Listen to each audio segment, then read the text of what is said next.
नमस्कार दोस्तों, मैं कुसुम गुप्ता अपने यूट्यूब चैनल पे आप सबका स्वागत करती हूँ। आज मैं एक लाचारी गीत लेकर आई हूँ। अगर आप सबको पसंद आए तो लाइक सब्सक्राइब करिएगा, कमेंट में ज़रूर बताइएगा।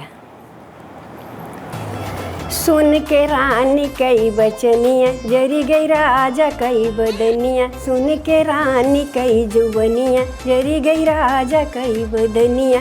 जरी गई राजा कई बदनिया, तनी राखा अपने जुबनिया के सुधार गोरिया।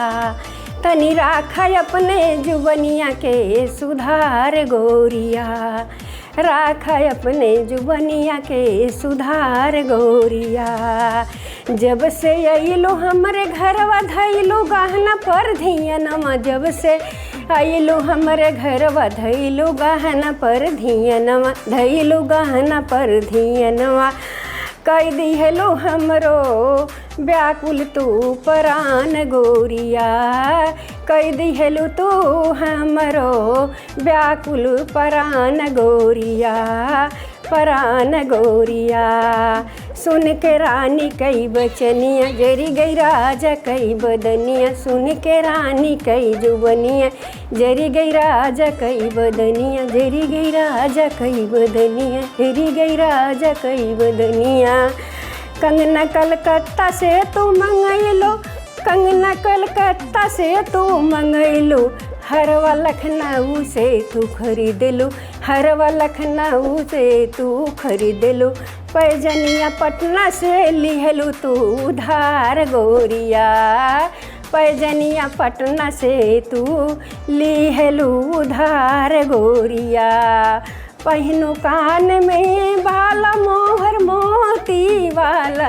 पहनो कान में बाला मोहर मोती वाला। आयरन आजमगढ़ से लिहलू तू उधार गोरिया। आयरन आजमगढ़ से लिहलू तू उधार गोरिया। तू उधार गोरिया। सुन के रानी कई जुबनिया, जरी गई राजा कई बदनिया। जरी गई राजा कई बदनिया। जरी गई राजा कई बदनिया।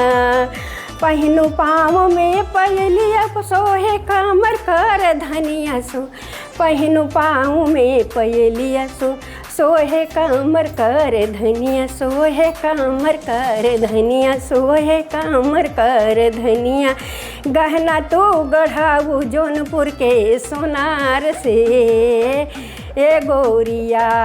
गहना तो गढ़ाऊ जौनपुर के सोनार से गोरिया। जौनपुर के सोनार से गोरिया। सुन के रानी कई बचनिया, जरी गई राजा कई बदनिया।